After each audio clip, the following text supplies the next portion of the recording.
Hello friends, मैं आपका दोस्त रितेश अपने एमपीपीएससी नोट्स इन हिंदी चैनल में आप सभी का स्वागत करता हूं। तो फ्रेंड्स, आज के वीडियो में हम डिस्कस करने वाले हैं एमपीपीएससी मेंस के एक टॉपिक जो कि कॉन्स्टिट्यूशन से रिलेटेड है। नागरिक समाज का अर्थ और परिभाषाएं about civil society means civil society के बारे में हम इस वीडियो में डिस्कस करेंगे कि नागरिक समाज का अर्थ क्या होता है और उससे रिलेटेड जो भी उसकी परिभाषाएं होती हैं, ठीक है, और उसके जो यूजफुल किस तरह से ये होता है, ठीक है, तो उन सभी के बारे में हम डिटेल में डिस्कस करने वाले हैं इस वीडियो में। तो आप बने रहें लास्ट तक इस वीडियो में, ठीक है, और इस वीडियो का नोट्स भी जरूर बनाएं। तो चलते हैं फ्रेंड्स सीधे वीडियो की ओर। तो सबसे पहले देख लेते हैं इसकी नागरिक समाज या सिविल सोसाइटी जो होती है वो क्या होती है। तो वस्तुतः नागरिक समाज जो है सभ्य, जागरूक और उत्तरदायी व्यक्तियों का समूह है, ठीक है।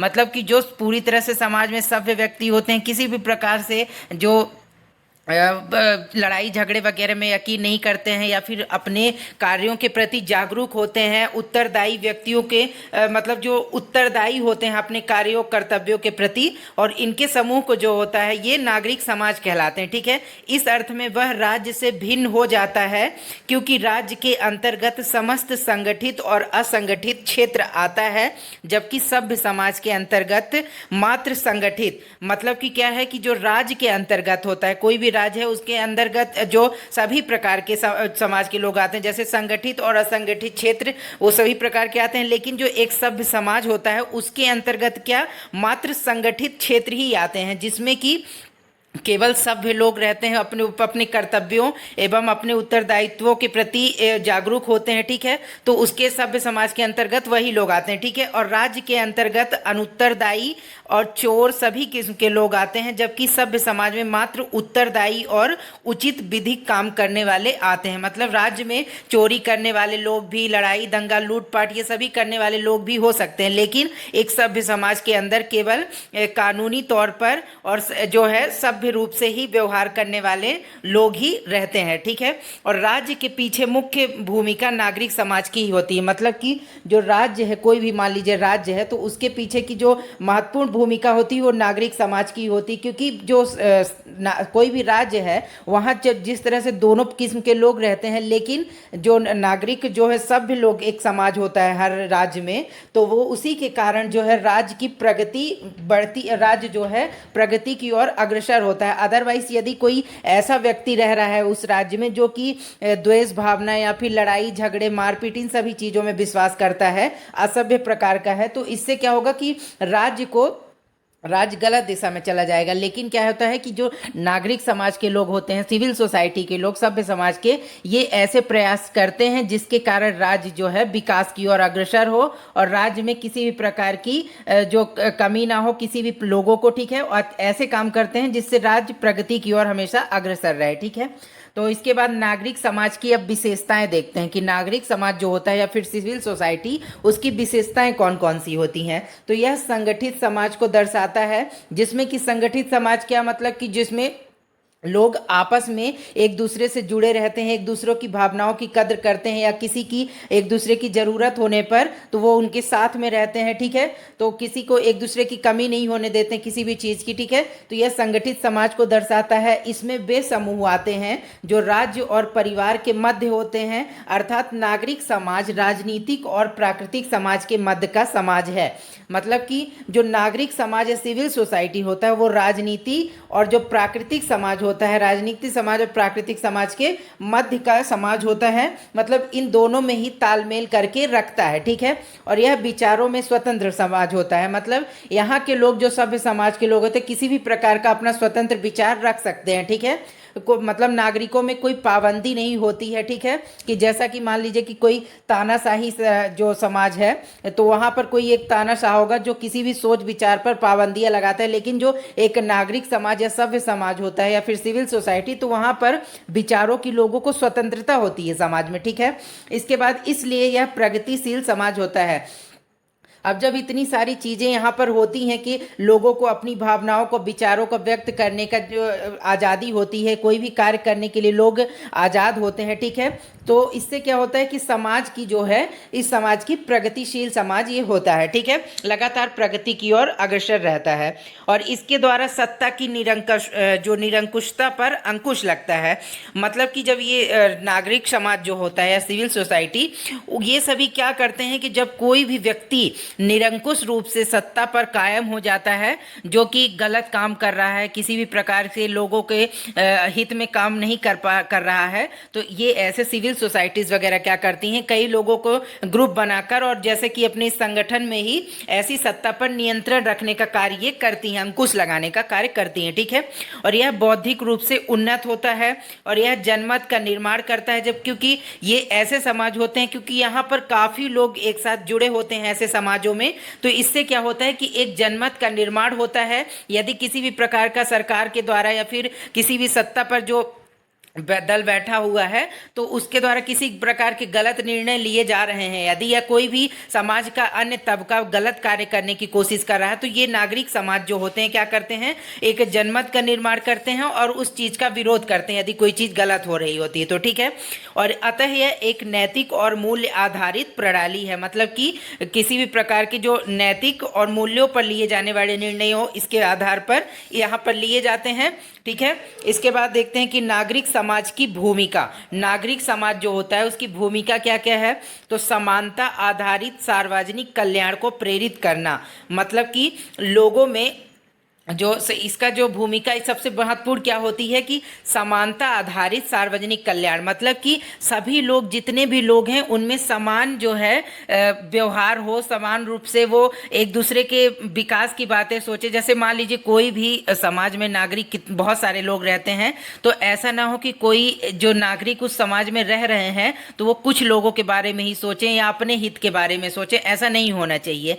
बात ये होनी चाहिए कि सभी के हितों के बारे में सोचा जाना चाहिए। किसी एक पर्टिकुलर अपने हित के बारे में यदि सोचा जाता है तो वो समाज जो है सिविल सोसाइटी या सभ्य समाज नहीं कहलाएगा। इसके लिए आवश्यक है कि उस जो समाज के लोग हैं समानता रखें और सार्वजनिक कल्याण, मतलब उस समाज में रहने वाले सभी लोगों के कल्याण के लिए लोगों को प्रेरित करें, ठीक है। और इसके लिए आर्थिक सामाजिक रूप से पिछड़े व्यक्तियों, समुदायों के विकास हेतु प्रयत्नशील रहना। मतलब ये नागरिक समाज ऐसे होते हैं जो कि क्या ऐसे आर्थिक रूप से जो पिछड़े समूह हैं या फिर किसी भी प्रकार के आर्थिक रूप से पिछड़े, उन सभी के कल्याण के लिए प्रयत्नशील रहें, तो ऐसा समाज जो हो एक सभ्य समाज कहलाता है, ठीक है। और प्रशासन में जन सहभागिता का विकास करना। मतलब कि जो प्रशासन चला रहे हैं उनमें जन सहभागिता, मतलब कि लोगों के साथ में उनकी लोगों की सहभागिता के साथ किसी भी प्रकार के कार्यों को करवाना। जैसे कि मान लीजिए कोई भी प्रशासन चला रहता है, किसी भी जिले का कोई भी कलेक्टर है या फिर एसडीएम है, तो ये सिविल सोसाइटी वगैरह का क्या मतलब मकसद होता है कि ये जो प्रशासन में बैठे हुए व्यक्ति हैं, ये जन सहभागिता, मतलब लोगों की सहभागिता के साथ ही क्या करें कि लोगों की सहभागिता हो, उसी कार्य को करें, ठीक है। ऐसा नहीं कि कोई भी जो प्रशासक जो बैठा है तो वो बिना लोगों की सोच विचारे या बिना उनकी राय को जाने ही किसी भी प्रकार का अनगढ़ा डिसीजन ले ले, ठीक है। तो इनकी ये भी भूमिका होती है कि जन सहभागिता का विकास करना प्रशासन में। किसकी भूमिका, कार्य कौन करता है ये सब, तो ये नागरिक समाज की भूमिका होती है इसमें, प्रशासन में जन सहभागिता का विकास करने में, ठीक है। और जनता को सरकारी योजनाओं तथा सरकार को जन समस्याओं से अवगत कराना।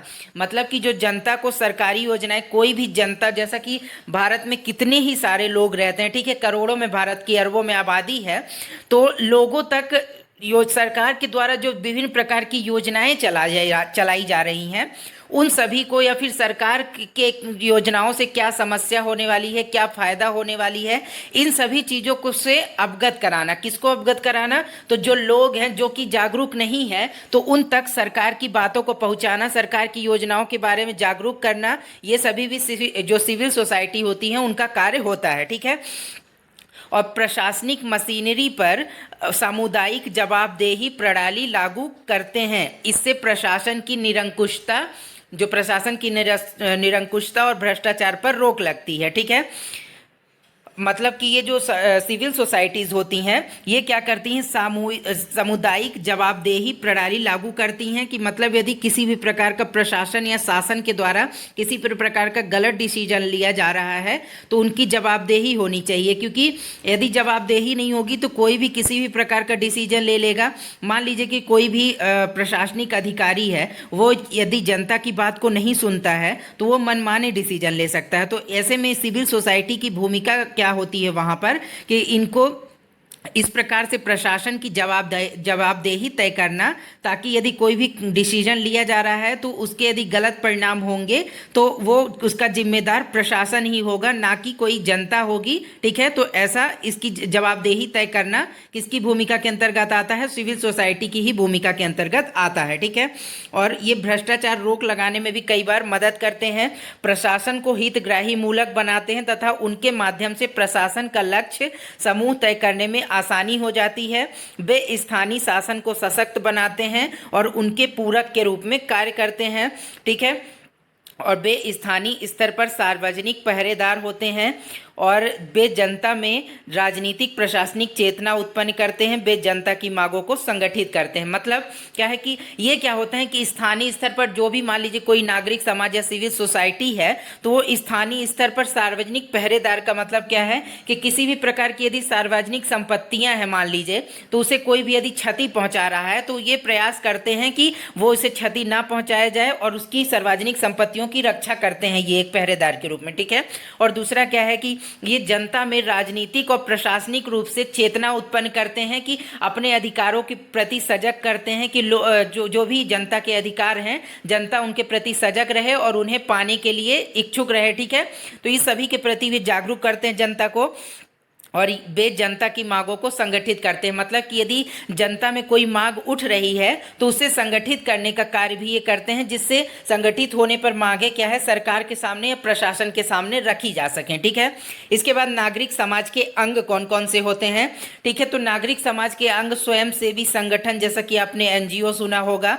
ठीक है, और इसके बाद है सामुदायिक संगठन, जिसमें समुदाय बनाकर कोई भी लोग संगठन, किसी एक पर्टिकुलर समुदाय के लोग एक संगठन बना लेते हैं। ठीक है, जो और उस किसी अपनी जो है जनता की हितों की मांग रखते हैं। ठीक है, इसके बाद है मजदूर संगठन, जैसे मजदूरों का एक संगठन होता है कि मजदूरों के हितों की बात करता है वो संगठन। ठीक है, ये भी नागरिक समाज के अंग ही होते हैं। इसके बाद किसान संगठन, किसान संगठन भी जैसे कि किसानों के हितों की बात करता है, जो जैसा कि अभी आपने देखा होगा कि हाल ही में मतलब कि जब 2020 में कृषि कानून बिल लाए गए तो किसान संगठन जो है कई अभी तक वो दिल्ली में बैठे हुए हैं बॉर्डर पर कि सरकार जब तक कृषि कानूनों को वापस नहीं लेती है तब तक वो धरना प्रदर्शन करते रहेंगे और किसानों के हित की बात करते रहेंगे। तो इसी प्रकार से ये संगठन होते हैं जो कि किसी एक पर्टिकुलर वर्ग की जो हित की बात करते हैं या फिर एक पूरे समाज के हित की बात करते हैं।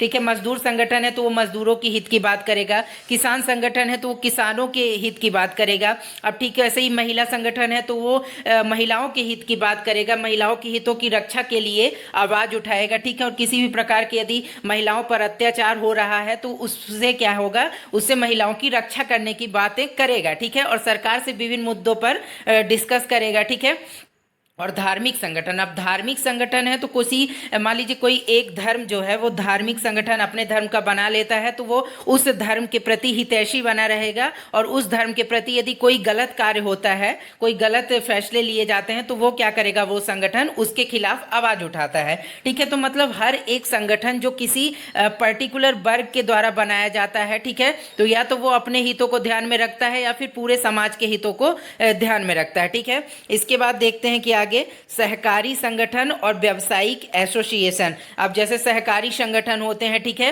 तो कई प्रकार से आपने देखा होता है कि कई बार कंपनियों में भी कई प्रकार के संगठन बनाए जाते हैं। ठीक है, कार्यों को करने के लिए, ताकि जो जैसे कि आपने सुना होगा कि कंपनियों में कई संगठन बन जाते हैं ताकि जो वहाँ काम कर रहे होते हैं कंपनियों में लोग, उनकी किसी भी प्रकार से हितों की जो है हितों को दुर्भावना से न किया जाए, या मान लीजिए कि कोई भी कंपनी है, उस कंपनी का मालिक है, तो किसी भी प्रकार के वहाँ जो कार्य करने वाले वर्कर्स हैं उनके हितों को गलत हानि पहुँचा रहा है, तो ऐसे में जो कंपनी के कुछ संगठन होते हैं अपने, तो वो क्या करते हैं, हितों की रक्षा करने के लिए प्रयास करते हैं वहाँ पर। और व्यावसायिक एसोसिएशन, कई प्रकार की जो संगठन, जो व्यावसायिक रूप से कई संगठन होते हैं, वो आपस में मिलकर भी एक एसोसिएशन का निर्माण करते हैं, जो कि सरकार के द्वारा यदि किसी भी प्रकार की गलत निर्णय या नीति लाई जाती है तो वहाँ पर वो इसका विरोध करते हैं, ठीक है, और सरकार को मनाने का प्रयास करते हैं कि सरकार उनके हित में ही फैसले ले।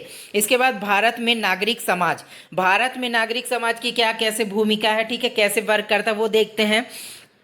तो भारत में नागरिक समाज प्राचीन युग में भी थे, जैसे श्रेणी, जैसे संघ, ये सभी जो है नागरिक समाज के ही अंग थे प्राचीन काल से ही भारत में। तो इसका अर्थ ये है कि भारत में प्राचीन काल से ही ये समाजों का जो है बना रहता है, वर्चस्व बना हुआ है।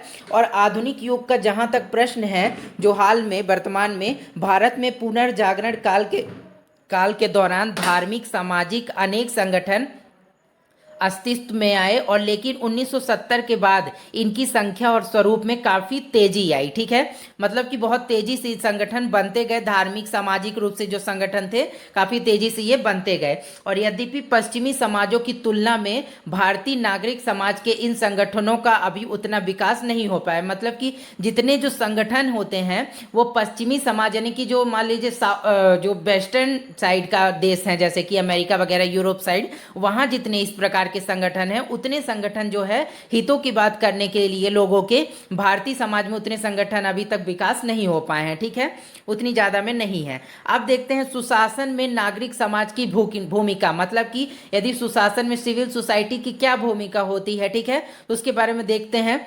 तो वर्तमान में एक लोक कल्याणकारी राज्य की अवधारणा को लागू करने में इनकी भूमिका अत्यंत महत्वपूर्ण होती है।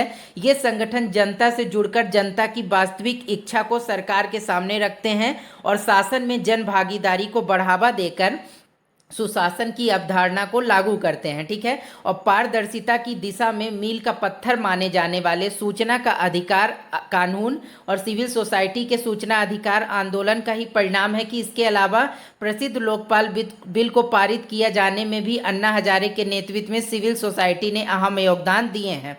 और ये जनता को सरकारी नीतियों, कार्यक्रम और कमियों से परिचित कराकर जनता में जवाबदेहिता को, शासन में जवाबदेहिता को भी बढ़ाते हैं। और नैतिक रुझानों से प्रतिबद्ध होने के कारण कई निस्वार्थ संगठन प्रशासन में नैतिक मूल्यों की स्थापना भी करते हैं। इसके अलावा गैर सरकारी संगठन के रूप में सरकार की कई योजनाओं का कुशल क्रियान्वयन कर ये प्रशासन की गुणवत्ता भी बढ़ाते हैं। उदाहरण के लिए झारखंड में प्रदान करके एक संस्था के द्वारा प्रधानमंत्री आजीविका मिशन का क्रियान्वयन अत्यंत कुशलता के साथ किया गया। तो मतलब क्या है कि जो सुशासन लाना है यदि किसी भी समाज में, तो जो नागरिक समाज होते हैं बहुत ही महत्वपूर्ण इनकी भूमिका होती है, क्योंकि ये जो होता है, जैसा कि आपको पता है कि जनता को ये जागरूक करते हैं उनके अधिकारों के प्रति, और समय समय पर सरकार को, यदि सरकार के द्वारा कोई भी नीति नियम लाए जाते हैं, यदि उसमें किसी भी प्रकार का कमी है तो ये सरकार को बताते हैं कि नहीं, ये इस नीति नियम को नहीं लागू किया जाना चाहिए, या फिर लागू किया जाए तो इसमें सुधार करके लागू किया जाए। तो और ये जन भागीदारी को बढ़ावा देकर लोगों की इकट्ठा कर लेते हैं, और लोगों की जो राय है उसे सरकार तक के प्रशासन तक पहुँचाने का वो करते हैं, कोशिश करते हैं, ठीक है। और सूचना का अधिकार कानून के तहत जो भी लोगों तक यदि किसी भी प्रकार की जागरूकता की कमी है तो उसे बढ़ाने का कार्य इनके द्वारा किया जाता है, ठीक है। जैसा कि आपने देखा होगा कि अन्ना हजारे के द्वारा, जो अन्ना हजारे काफ़ी उनका प्रसिद्ध आंदोलन हुआ था लोकपाल के लिए, ठीक है, भ्रष्टाचार के विरुद्ध, तो उसमें कई लोगों की जन सहभागिता हुई थी, बहुत बड़ा आंदोलन उन्होंने खड़ा किया था। तो इसी प्रकार से ये जो नागरिक समाज होते हैं कई प्रकार से समाज के उत्थान में भूमिका निभाते हैं, ठीक है। और शासन की जो जवाबदेहिता को भी बढ़ाते हैं कि सरकार यदि कोई भी गलत कार्य कर रही है तो उसकी जवाबदेहिता होनी चाहिए कि कोई गलत कार्य हो रहा है तो उसका दुष्परिणाम है तो उसकी जवाबदेह सरकार ही होगी, ठीक है। और इसके बाद नैतिक रुझानों से प्रतिबद्ध होने के कारण कई निस्वार्थ संगठन प्रशासन में नैतिक मूल्यों की स्थापना करते हैं, ठीक है। और जैसा कि एक उदाहरण यहाँ पे दिया गया है कि ये प्रशासन की और जो शासन के द्वारा कई प्रकार की योजनाओं को जो चलाई जाती हैं उनको कुशल क्रियान्वयन करने में मदद करते हैं। ठीक है, झारखंड में एक प्रदान करके संस्था है जो कि प्रधानमंत्री आजीविका मिशन जो चलाया गया था ठीक है, सरकार के द्वारा, केंद्र सरकार के द्वारा, उसके एग्जीक्यूशन में, क्रियान्वयन में अत्यंत कुशलता के साथ इस संस्था के द्वारा ये कार्य किया गया था। मतलब कि ये कई प्रकार से समाज में उत्थान के लिए भूमिका निभाते हैं। ठीक है, अपनी भूमिकाओं का निर्वहन करते हैं। तो फ्रेंड्स, आज के वीडियो में हमने डिस्कस किया नागरिक समाज के बारे में। ठीक है, उससे रिलेटेड क्या क्या पॉइंट्स हो सकते हैं। तो आई होप कि इस वीडियो के बाद आपको नागरिक समाज का जो अर्थ परिभाषाएं समझ में आई होंगी और नोट्स बनाने में एमपीपीएससी मेंस के लिए काफ़ी आपको हेल्पफुल होगा ये वीडियो। तो फ्रेंड्स, आज के वीडियो में इतना ही। यदि आपने अभी तक मेरा चैनल सब्सक्राइब नहीं किया है तो उसे चैनल सब्सक्राइब कर लें ताकि मेरे आने वाले सभी नए नए वीडियोज़ के नोटिफिकेशन आप तक डायरेक्ट पहुँचते रहें। तो आज के लिए फ्रेंड्स वीडियो में इतना ही। मिलेंगे नेक्स्ट वीडियो में न्यू टॉपिक के साथ। वीडियो अच्छा लगा हो तो लाइक कमेंट शेयर जरूर करें। Okay friends, bye bye.